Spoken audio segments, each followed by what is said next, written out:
여러분 안녕하십니까? 11월 1일 월요일 투데이샷 주요 뉴스입니다. 경기도가 내년 예산안으로 33조 5,661억 원을 편성했습니다. 본 예산 기준 첫 30조를 돌파해 역대 최대 규모인데요. 일반 회계 29조 9,414억 원과 특별 회계 3조 6,247억 원으로 구성됐습니다.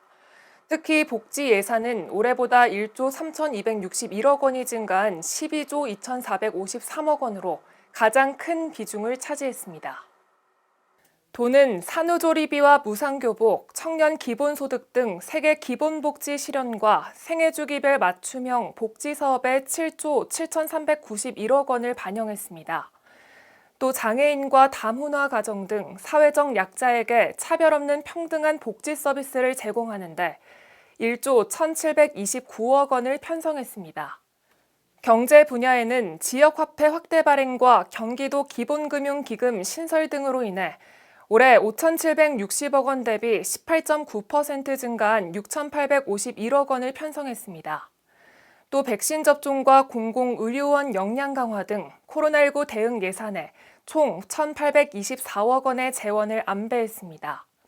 경기도는 내일 2022년도 예산안을 경기도의회에 제출할 계획이며 예산결산특별위원회 심의를 거친 후 오는 12월 13일 최종 의결될 예정입니다. 인천시 연수구가 유치한 제5차 유네스코 학습도시 컨퍼런스가 지난 27일부터 30일까지 연수구 송도 컨벤시아에서 64개국 229개 회원도시 대표와 관계자 등 2천여 명이 온오프라인으로 함께한 가운데 막을 내렸습니다. 이번 컨퍼런스에서는 코로나19 팬데믹에 따른 학습 결손 회복과 감염병 공동 대응을 통한 도시 회복력 증진 등 건강과 교육의 역할을 지구촌 석학들과 공유하고 해결 방안을 논의하는 자리였습니다. 또 지난 29일과 30일 연계 행사로 진행한 ICLC 세계시민 평생학습 박람회도 9개 테마관 154개 부스에서 다양한 볼거리와 즐길거리를 제공하며 만여 명의 시민들의 발길을 이끌어내기도 했습니다. 해외 참가자들은 마지막 날인 지난 30일 송도 삼성 바이오로직스와 셀트리온 등을 견학하기도 했는데요.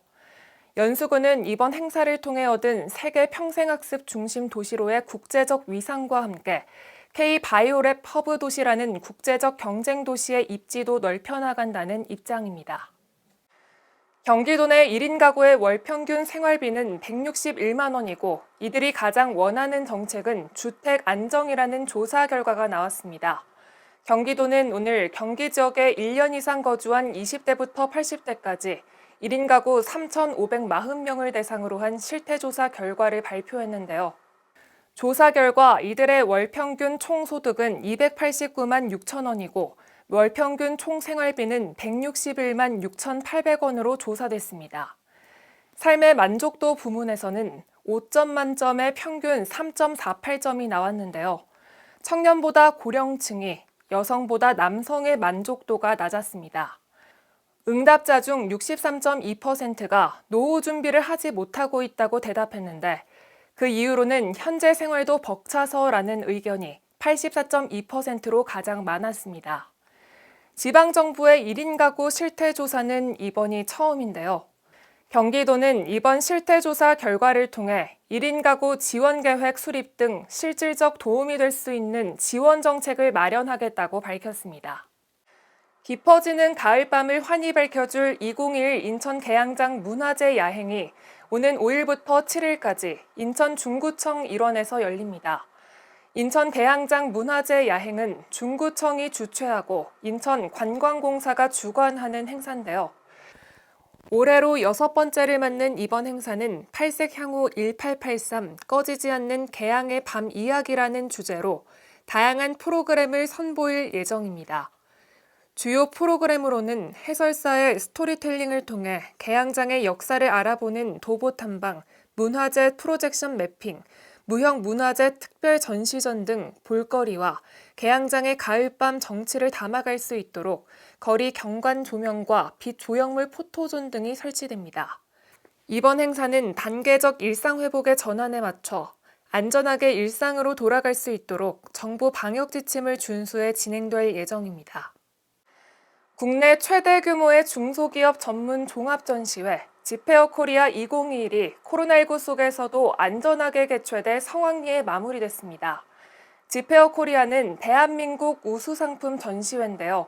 지난 10월 28일부터 나흘 동안 일산 킨텍스에서 진행된 지페어 코리아 행사에서는 500개 기업이 참가해 430여 명의 해외 바이어와 1억 4,600만 달러의 수출 상담을 진행했습니다. 또 280여 명의 국내 구매 담당자와 1,014억 원의 구매 상담을 진행하기도 했는데요. 올해로 24회째를 맞은 지페어는 특별기획관을 통해 출품 기업들의 제품을 한 곳에서 볼 수 있는 쇼룸은 물론 라이브 커머스 등 방송이 가능한 스튜디오와 출품 제품 소개를 위한 특별 무대 등으로 새로운 전시 홍보 마케팅을 선보였습니다. 특히 올해는 행사장을 직접 방문한 국내 MD와의 상담액이 전년 대비 63%나 상승했으며 11월까지 이어지는 온라인 수출 상담회를 마치고 나면 더 높은 성과가 예상되고 있습니다. 단계적 일상 회복, 이른바 위드 코로나 첫 단계가 오늘부터 본격적으로 시행됐습니다. 유흥시설을 제외한 식당과 카페 등 다중 이용시설 영업시간 제한이 풀려 24시간 영업이 가능해졌는데요. 하지만 변하지 않는 딱 한 가지가 있습니다. 바로 기본 방역 수칙인 마스크 착용입니다. 당연한 줄 알았던 그날들이 하루빨리 우리 곁으로 돌아올 수 있도록 우리 모두가 경각심을 늦추지 않고 다시 한번 현명한 시민의 모습으로 합심하는 계기가 되길 바라봅니다. 뉴스를 마칩니다. 시청해주신 여러분 고맙습니다.